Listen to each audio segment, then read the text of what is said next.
Baik, sangat menarik sekali topik pembicaraan kita mengenai tentang hakikat keberadaan Pancasila.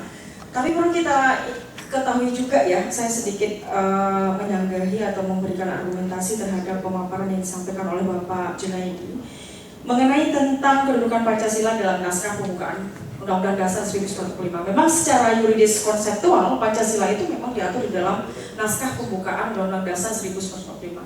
Tapi perlu kita ingat juga bahwa keberadaan Pancasila ini sudah ditulis, dituangkan dalam Piagam Jakarta. Nah, dan sampai hari ini kita juga bisa melihat keberadaan Piagam Jakarta itu masih ada meskipun terjadi perubahan terhadap sila pertama. Dan selain daripada itu, yang perlu kita sadari juga bahwa kita manusia Indonesia ini adalah merupakan kausa materialis Pancasila. Keberadaan Pancasila itu jauh sebelum ia dibuat oleh The Founding Father, tetapi dalam kehidupan sehari-hari manusia Indonesia itu sudah menciptakan tatanan yang bersifat ketuhanan, kemanusiaan, persatuan, musyawarah dan juga keadilan. Nah, kalau kita lihat secara hierarkisnya, antara sila per sila itu memang ada hubungan antara sila pertama, sila kedua, sila ketiga, dan sila keempat sampai sila kelima. Di mana kita melihat sila pertama dan sila kedua itu merupakan pondasi berbangsa dan bernegara yang harus mengedepankan nilai ketuhanan dan nilai kemanusiaan. Sehingga sila ketiga dan sila keempat itu merupakan strategi berbangsa dan bernegara agar dapat bersatu dengan mengedepankan strategi musyawarah. Di mana dengan adanya pedoman ketuhanan dan kemanusiaan dan strategi persatuan dan juga musyawarah akan terwujudlah sila yang kelima, yaitu keadilan sosial bagi seluruh rakyat Indonesia. Dan itulah yang menjadi tujuan bangsa dan negara ada pada sila kelima. Itu rumusan yang saya tangkap di dalam Pancasila itu sendiri. Terima kasih. Baik, terima kasih. Tergambar dari pemikirannya Pancasila sebagai sistem filsafat. Baik, mungkin kepada Bapak Ibu lain, ya dipersilakan. Lawan, kita mau kalah ya? Pak Engki maksudnya. Silakan. Engki Firman. Ya, saya Engki Firman dari Fakultas Hukum Universitas Riau. Assalamualaikum warahmatullahi wabarakatuh. Yang pertama, mungkin ingin saya sampaikan karena memang saya coba membaca bukunya Notonegoro secara khatam. Nah, jadi saya coba di sini untuk yang pertama itu kita jelaskan posisi Pancasila, karena memang posisi Pancasila itu pada dasarnya itu adalah turunan yang semula dia sebagai landasan filosofis, semula dia sebagai landasan ideologi, kemudian diturunkan menjadi landasan filosofis, kemudian diturunkan lagi menjadi landasan norma, sehingga dia basis dari semua norma yang ada, kemudian diturunkan lagi menjadi sumber segala sumber hukum. Nah, baru nanti jadi tidak ada pemahaman yang terpisah di antara, karena memang banyak yang mengatakan apakah Pancasila ini sebagai ideologis, apakah Pancasila ini sebagai bahasa, dia sebenarnya turunan. Kemudian pemahamannya, kalau kita baca bukunya Notonegoro, bahwa pemaknaan nilai-nilai yang ada di dalam Pancasila itu yang pertama dipisahkan, kalau Notonegoro itu memisahkan menjadi dua, kemudian ditambahkan dua lagi oleh Suprapto. Yang pertama, nilai-nilai Pancasila itu bermakna umum universal, umum abstrak universal. Yang kedua, Pancasila itu memiliki nilai-nilai Pancasila itu memiliki makna umum kolektif. Itu bisa dilihat dalam bukunya Notonegoro Pancasila Populer Ilmiah, itu di halaman 25 kalau saya nggak salah. Kemudian ada lagi tambahan berikutnya, nilai-nilai Pancasila itu bermakna khusus partikular. Yang terakhir, nilai-nilai Pancasila itu bermakna khusus singular. Notonegoro mengatakan yang dimaksud dengan Pancasila bermakna umum universal itu di dalam sila-sila bukan membaca sila-sila secara keseluruhan. Misalnya, kalau yang umum universal itu adalah kalau sila pertama itu nilai ketuhanan. Kalau dia umum kolektif, dia menjadi, karena kan kita di Indonesia itu menafsirkannya secara kolektif itu menjadi ketuhanan yang Maha Esa, sehingga Tuhan yang tidak esa itu tidak berlaku di Indonesia. Kemudian yang sila kedua yaitu ada namanya kemanusiaan, itu universal. Orang Barat mempunyai nilai-nilai kemanusiaan. Orang Timur Tengah mempunyai nilai kemanusiaan. Kita juga mempunyai nilai kemanusiaan. Cuma di Indonesia pemaknaannya secara umum kolektif dia menjadi kemanusiaan yang adil dan beradab. Sehingga kemanusiaan versinya Indonesia dia include dengan adil dan beradab. Di luar itu, apakah nanti misalnya Barat memaknai kemanusiaan itu secara individual, beda dengan kita. Nah ini pemahaman. Makanya kalau dia konsep Notonegoro, kita memahami Pancasila, dikatakan oleh Notonegoro dalam tataran umum kolektif itu bersifat praktis. Itulah nanti yang akan diturunkan menjadi landasan norma, kemudian menjadi sumber segala sumber hukum. Ini kalau kita baca pemahaman Pancasila itu secara integral, sehingga di mana sih peran-peran undang-undang, norma. Karena kan saya juga diminta ini untuk menjawab soal nomor 2 ya, pertanyaan nomor 2 dari ini.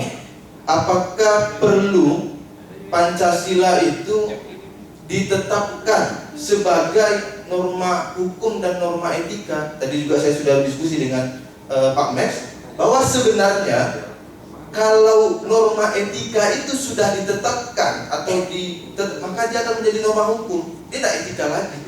Jadi nggak mungkin. Ini dalam tata keilmuannya penempatannya menjadi keliru. Karena kan kalau kita lihat secara besar ada filosofis, ada asas, ada kaidah hukum. Nah ini juga turunan, makanya Pancasila juga harus dipahami secara turunan demikian, sehingga mana ruang-ruang untuk dia disebut sebagai norma hukum, mana ruang sebagai norma etika tidak mungkin bisa ditetapkan. Nah ini kemudian yang kedua adalah tadi saya juga ini ya, menurut Notonegoro yang menjadi basis di dalam sila-sila Pancasila itu adalah sila pertama, tidak ada sila yang lainnya. Kemudian yang menjadi tujuan itu di dalam buku Notonegoro itu di halaman 19 kalau saya nggak salah, dia katakan yang menjadi tujuannya adalah sila kelima, sehingga sila 2, 3, 4 itu proses. Kemudian ada inti dari Pancasila dikatakan oleh Notonegoro itu. Yang pertama Tuhan, sila diambil dari abstraksi dari sila pertama Tuhan. Sila kedua adalah manusia. Kemudian sila ketiga adalah satu. Sila keempat adalah rakyat. Sila kelima adalah adil. Nah, untuk hubungan nih ya terkait dengan etika, hubungan antara etika ini menyangkut tentang hubungan Tuhan dengan manusia dan manusia dengan manusia, atau manusia di dalam kalau kita jabarkan lebih luas sila kedua itu disebut sebagai bukan manusia sebenarnya, kemanusiaan. Kemanusiaan itu apa? Subjek, kesubjekan. Jadi subjek itu siapa? Bukan hanya manusia, termasuk alam sekitar. Itu juga sebagai subjek. Ada juga etika terkait dengan kesubjekan itu tadi. Nah, kemudian terkait yang sila ketiga adalah satu, bahwa kita ada tuntutan untuk menjadi satu atau unit subjek. Sebenarnya semuanya itu adalah subjek. Tuhan supra subjek, manusia adalah subjek. Kemudian satu dalam sila ketiga itu adalah unit subjek. Kemudian yang keempat, rakyat itu adalah intersubjektif, hubungan antara subjek. Kemudian yang kelima adalah adil. Artinya adalah subjek ekspektasi. Artinya ekspektasi kita terhadap sila Pancasila itu. Kalau kita pahami Pancasila secara utuh, secara holistik itu kita bisa turunkan sebenarnya. Walaupun izin agak lama ya Pak Moderator, karena ini memang saya coba menyampaikan gagasan dari Noto Nagoro ini tadi, agar kita sama-sama di sini memahami di mana sih posisi Pancasila. Bukan berarti posisi Pancasila itu dia kadang sebagai falsafah, kadang ideologi, kadang sebagai segala sumber tertib hukum, bukan, tetapi dia pemaknaan turunan. Nah, ketika kita pahami ini, kita tahu menempatkan konstitusi itu di mana. Karena memang yang pertama, saya juga kalau kita baca bukunya Kelsen tentang teori hukum murni, dia sebenarnya mengatakan ada Grundnorm itu karena memang pemahaman Kelsen adalah hukum positif, sebenarnya Grundnorm itu juga harus dipositifkan. Itu makanya Pancasila itu dimasukkan ke dalam pembukaan supaya mempositifkan norma itu tadi. Tetapi ada kelemahan. Kelemahannya di mana? Ketika landasan atau ideologi itu dinormakan, maka pemaknaannya akan terlekat pada norma. Dia tidak bisa lagi kita maknakan berdasarkan kausa materi yang ada di Indonesia, sehingga dia akan menjadi pemaknaan yang akan keliru. Akan ya tergantung isi dari norma atau undang-undangnya tadi. Sehingga dikatakan kalau memang kita memakai konsep berpikirnya Kelsen terkait dengan Pancasila, padahal dalam bukunya Kelsen itu di halaman kedua dikatakan bahwa hukum positif itu bebas nilai, bebas ideologi, bebas politik. Sehingga Indonesia ketika kita lekatkan Grundnorm itu adalah pembukaan, kemudian kita pakai dengan konsepnya Kelsen, itu agak keliru kalau menurut saya. Kenapa? Kelsen sendiri mengatakan bebas nilai, Pancasila penuh dengan nilai. Pancasila penuh dengan etik. Pancasila penuh dengan, karena diangkat dari kausa materia. Kausa materia itu artinya apa? Yang ada, yang isi dari lahirnya Pancasila itu adalah negara Indonesia ini, atau dia diserap dari Sabang sampai Merauke itu tadi. Nah ini mungkin perlu perlu kita diskusikan lebih dalam, karena memang turunan. Artinya kalau menurut saya banyak undang-undang ini dimungkinkan akan tidak sesuai dengan Pancasila, karena pemaknaannya Pancasila itu nanti akan, kalau kita turunkan ada nilai-nilai seperti yang saya katakan, ada nilai yang bersifat umum universal, ada nilai Pancasila yang bersifat umum kolektif, ada lagi diturunkan nanti yang bersifat khusus partikular, kemudian ada lagi nanti yang khusus singular. Ketika ini diturunkan, mungkin Pancasila itu akan lebih tepat sasaran. Ketika mungkin itu saja. Assalamualaikum warahmatullahi wabarakatuh. Waalaikumsalam. Terima kasih Eki Firman. Satu hal yang saya tangkap tadi ya, apa namanya? Norma itu kan adalah hukum itu adalah etika yang dinormakan. Jadi kalau ketika etika telah dinormakan, dia tidak lagi etika, sudah normal. Baik, silakan Pak Muhammad. Terima kasih Bapak Moderator. Karena di sini sudah ngomong semua, saya mau juga. Saya cuma ingin, boleh kan saya menanggapi penanggap yang lain gitu, jadi bukan menanggapi yang depan. Tadi Pak Junedi bicara mengenai Pancasila yang diubah, Pak ya. Kemudian Ibu Nabila juga bicara mengenai Pancasila di dalam Jakarta Charter kalau nggak salah saya. Yang juga tadi bicara mengenai Pancasila. Nah sekarang tanya, dalam sejarah bangsa kita ini ada beberapa versi Pancasila, gitu kan? Yang pertama itu kalau saya salah itu secara substansi disampaikan oleh Muhammad Yamin beberapa hari bahkan sebelum Bung Karno menyampaikan pidatonya begitu. Bung Karno sendiri, saya penganut Bung Karno. Nah, namun Bung Karno sendiri tidak menempatkan dalam proses Pancasila, tidak menempatkan keutamaan sebagai causa prima gitu. Gitulah kira-kira. Cuma bahasa Habib Rizik kan tidak seperti saya gitu kan. Saya mungkin lebih lembut lah bahasanya. Ya begitu. Dan kemudian BPU PKI itu bersidang. Dan ingat, ketika merdeka, konsep undang-undang atau konstitusi kita itu adalah yang disampaikan oleh Ibu Nubila tadi, yaitu Piagam Jakarta. Begitu Pak Jon ya? Yang mana sila pertamanya, tolong mengingat kalau saya salah ya. Sila pertamanya kalau saya nggak salah itu ketuhanan dengan kewajiban menjalankan syariat Islam bagi pemeluknya. Kemudian, nah ini yang ada yang mengatakan sebagai pertanyaan sejarah gitu. Ketika sidang PPKI pada tanggal 18, Bung Hatta mengatakan didatangi oleh seorang perwira tinggi perwira tinggi Jepang, Laksamana Maeda, dan beliau mengatakan masukan dari Laksamana Maeda itu masukan beliau itu ada titipan dari orang dari Indonesia Timur yang keberatan dengan 7 kata tadi.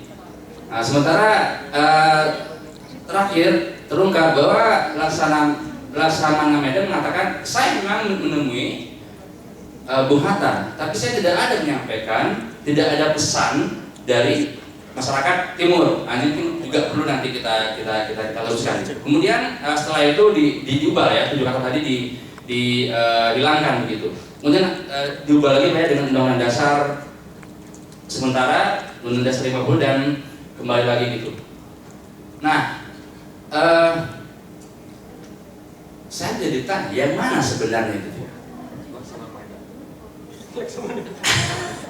Ya, pemerintah kita menetapkan tanggal 1 yaitu pada saat Bung Karno berpidato itu sebagai hari lahirnya Pancasila. Tapi saya sendiri melihat pidato beliau tidak menempatkan ya, seperti tadi saya sampaikan Kausa Prima Ketuhanan Yang Maha Esa sebagai sila pertama gitu. Malah sila kalau Habib Rizik mengatakan ya begitulah kan di belakang gitu. Nah menurut saya itu juga mesti ya kita luruskan lah gitu. Saya ini beberapa hari lalu lah saya bicara pengalaman sedikit. Saya melihat perdebatan nonton YouTube gitu ya. Melihat perdebatan di itu antara orang ya kulit hitam gitu ya dengan orang kulit matang saya lihat di Inggris. Nah dalam perdebatan itu pertamanya sangat, tapi satu momen itu menjadi agak silent ketika mereka mendiskusikan mengenai post kolonialisasi gitu. Yang orang putihnya mengatakan kepada yang hitam, Anda dulu dijajah gitu ya, dikolonisasi. Tapi sekarang Anda itu juga dijajah loh. Lah, kenapa dijajah? Ya, Anda kulit hitam. Apakah cara berpakaian Anda, standar modern Anda itu Anda yang menetapkan atau Barat gitu? Tadi juga menanggapi dari Pak dari ekonomi gitu ya. Tadi dia mengatakan tipis segala macam. Ya, karena di Indonesia sendiri standar kita, standar modernisasi, standar baik, standar saya katakan hampir semua itu memang bukan dari kita gitu, tapi dari luar. Teori yang kita temukan pasti dari luar. Nah, menurut saya Pancasila itulah kuncinya gitu. Kalau kita menganggap Pancasila itu sebagai yang bersumber dari bangsa kita, saya rasa itu hal yang tepat untuk dikembangkan gitu. Terima kasih. Assalamualaikum warahmatullahi wabarakatuh. Waalaikumsalam warahmatullahi wabarakatuh. Baik, saya kira kesempatan pemikiran telah kita uraikan begitu luar biasa dan terlihat bahwa kita sebenarnya belum mengerucut pada suatu kesimpulan. Saya menginginkan pada sesi kedua nanti jam 1 sampai jam 3 kita fokus kepada 7 poin yang ada saja, sehingga memang nanti betul-betul ada catatan-catatan penting yang bisa kita sampaikan ke badan pengkajian MPR ya.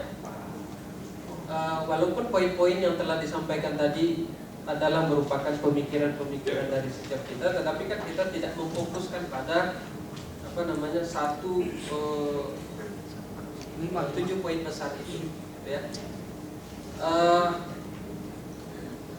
Pemakala telah berargumentasi baik berdasarkan pemikirannya masing-masing atau saling mengkritisi tadi. Saya kira masih ada waktu lebih kurang 10 menit. Saya beri kesempatan kepada para pakar yang ada di depan untuk menyampaikan tanggapan ataupun pemikiran lebih jauh dari apa yang telah disampaikan tadi. Saya kira ke Pak Mukhin. Bismillahirrahmanirrahim. Terima kasih moderator. Terima kasih Bapak Ibu sekalian sudah beragam ini tadi, beragam masukan-masukan yang sangat penting dan sangat tentunya sangat baik untuk kemajuan Indonesia ke depan. Kalau teorinya begitu Pak Saiman ya, hormat. Ada 2 hal yang ingin saya sampaikan saja sedikit, bukan menanggapi sebetulnya ya. Pertama, teristimewa atau terkhusus buat Ibu Imelda tadi ya. Ya betul Bu. Sedikit saya, selama ini saya kan saya memahami di sini kan banyak background fakultas hukum ya. Jadi selama ini bagaimana orang hukum memahami kekuasaan dengan orang politik kekuasaan sangat beda. Oleh karena itu saya mencoba mengisi sedikit yang boleh jadi ada peluang lah, ada tersisa kalau matahari itu sinar. Mungkin ada bolong-bolong sedikit lah itu. Jadi itu sedikit bagaimana kekuasaan, bagaimana politik itu memahami kekuasaan. Politik itu misalnya dia tidak hitam putih, itu persoalannya, dan dia tidak normatif. Oleh karena itu saya memulai dengan yang empirik. Secara tegas saya sampaikan di sini tadi, sesi kedua tadi ada 7 pertanyaan. Saya mencoba memberikan kontribusi untuk pertanyaan yang ke-6.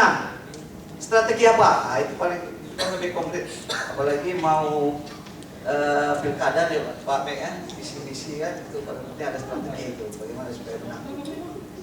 Itu yang pertama Bu Imelda. Yang kedua, hukum mungkin tidak melihat karena orang hukum ini terlalu jujur. Kata Pak Mek tadi kami diskusi. Yang hitam bilang hitam, yang putih bilang putih. Kalau para penguasanya agak susah. Kenapa? Karena dia di tengah, grey ya, abu-abu dia. Oleh karena itu ada 2 karakter kekuasaan yang perlu disampaikan yang penting nih, disampaikan juga dalam sajak revolusi longkang deh. Pertama kekuasaan itu monopoli. Kekuasaan itu mutlak, kekuasaan itu bulat. Kekuasaan itu ibaratnya apa istilahnya ya? Ibarat bola lah, dia menyatu, tidak bisa dipisah-pisahkan. Yang kedua, kekuasaan itu dengan cermin pun dia tak mau berbagi. Para penguasa-penguasa otoriter itu di dunia ini, ketika dia berkaca, coba tanya, ada nggak bayangannya? Begitulah kata Khairil Anwar. Dengan kekuasaan pun dia tak mau berbagi, dengan cermin pun dia tak mau berbagi kekuasaan. Itu cara pandang yang disebut. Oleh karena itu intinya, esensinya adalah sederhana. Mengapa Pancasila dipersoalkan? Karena ada hidden agenda. Itu harus kita baca. Hidden agenda apa? Kalau hidden agenda teoritik, normatif, berapa yang sampaikan. Tapi ada hidden agenda keberlangsungan kehidupan kita masa depan. Perlu tidak kita pikirkan dalam mengisi secul tadi yang kosong. Nah, itu yang paling penting. Oleh karena itu, mari tadi ada 4 peristiwa. Kita buktikan, kalau itu tidak realitas. Kalau kata Noto Negoro udah paham tuh teori integritas soal itu kan tinggal baca buku aja dan saya sudah mudah. Persoalan kita ke depan bukan persoalan itu. Misalnya kita kesiapan mempertahankan Indonesia ini. Jadi agak dalam perspektif politik sedikit lagi karena secara hukum tata negara, hukum hukum berbagai ilmu hukum lah sudah kita dengan sharing itu mudah-mudahan kontribusi pemikiran saya akan dijawab nanti yang ke-6 tadi ya, secara khusus tadi ya, sudah saya sampaikan. Bagaimana strategi tadi? Strategi itu 2. Kalau menurut saya mempertegas mempertegas definisi tentang bangsa Indonesia. Karena kita tidak bisa melihat Pancasila. Sekarang pertanyaannya sederhana. Siapa yang perlu Pancasila? Pancasila memerlukan bangsa Indonesia, istilah Cak Nun ya, istilah MH Ainun Najib, atau orang Indonesia, bangsa Indonesia yang memerlukan Pancasila? Pancasila kan dalam tadi sudah jelaskan, ada sebuah gambar, di depannya ada 5 lambang, di bawahnya ada bacaan Bhinneka Tunggal Ika. Pancasila hanya sebuah burung kata Pak. Hanya sebuah burung. Oleh karena itu tadi saya terpikir, kenapa kata pemeluk-pemeluknya itu dihapus dan syariat ternyata bukan persoalan syariat, karena ada kata peluk tadi. Bagaimana orang yang tak bisa memeluk? Itu persoalan itu dihapus. Itu kata pemeluk harus dihapus tuh, karena bagaimana orang yang tak pernah memeluk kan itu persoalan juga. Dihapus. Ini ada tes ketiga ya. Jadi intinya itu hemat saya. Yang paling penting itu hemat saya yang paling penting, karena ini kan sudah agak siap-siap, sudah agak ngantuk-ngantuk ya kan. Nah, jadi esensinya 2 hal tadi kepada Bu Emil, saya coba cerita sedikit memahami secara identitas. Jadi Pancasila hubungannya dengan identitas keindonesiaan. Identitas kita tak jelas. Supaya jelas apa? Ada Pancasila dipersoalkan. Oleh karena itu kan esensinya kita harus memperjelas dulu identitas kita. Ketika identitas kita jelas, Pancasila tidak akan dipersoalkan lagi. Jadi kan secara kausalitas dan secara keterbukaan. Demikian saya kira bukan tanggapan ya, hanya tambahan saja. Karena tidak perlu tanggapi yang di belakang sebenarnya kan equal, sudah pakar-pakar semua kan. Hanya karena duluan aja kan, sebenarnya soal siapa yang dulu siapa yang di belakang aja itu aja Pak Meg ya. Terima kasih moderator yang mohon maaf kalau ada kata-kata yang salah. Dimaafkan Pak. Dilanjutkan Pak. Baik, nggak nanggapi, diskusi aja. Pertama Pak Kirno tadi, sebenarnya Pak sampaikan ini persoalan Pancasila dalam kontekstualitas sejarah, bahwa Bung Karno didesak. Ya. Kalau kita bicara kajian filsafatan itu, kita menafsir itu bebas saja. Jadi kalau ada makhluk yang namanya teks, Bapak menyebut teks itu adalah A, saya Z, dia sah-sah saja. Bahkan saya bisa lebih kurang atau tidak sama sekali dengan orang yang menulis teks itu. Nah, makanya kita ingin melihat Pancasila itu yang seperti apa. Jadi saya, kalau tadi Pak Max menyebutkan bahwa tiga-tiganya belum menyentuh bahwa penting tidak bahwa Pancasila ditegaskan, saya memang tidak mau larut dalam judul ini sejatinya. Karena bagi saya ini adalah kaum tekstualisme ini. Semua harus ditekskan, dituliskan dalam konstitusi. Padahal saya tadi konsisten ketika dia sudah dinormakan, apa disebut dengan Carlsen, Schopenhauer teori, dia akan kehilangan originalitas dia sebagai Pancasila yang kita tinggikan posisi sebagai ide dan gagasan. Jadi apa yang kita ingin sampaikan di sini adalah sebenarnya kalau kita sudah sepakat bahwa Pancasila itu sebagai ide dan gagasan, adalah persoalan itu bagaimana caranya agar Pancasila itu bisa diimplementasikan. Yang kedua, objek dan materi apa yang bisa diimplementasikan itu. Dan siapa yang punya kewenangan ini yang menurut saya butuh diskusi panjang. Ya, jadi menurut orang Ahmadiyah, ya Islam yang diyakini seperti cara pandang Ahmadiyah misalnya. Jadi ini diskusi soal penegasan, saya tidak mau terbawa dalam alam pikir ini mungkin nggak tahu ya. Konsep judul gagasan ini banyak dipengaruhi oleh ilmuwan hukum yang positivisme. Jadi semua harus ditegaskan. Jadi kalau udah nggak ditegaskan, ya dia nggak hukum. Padahal kalau dia udah ditegaskan menjadi norma, ya dia akan ketinggalan oleh dimensi waktu. Dia terikat ya. Apa yang dia tertulis itulah dia sejatinya.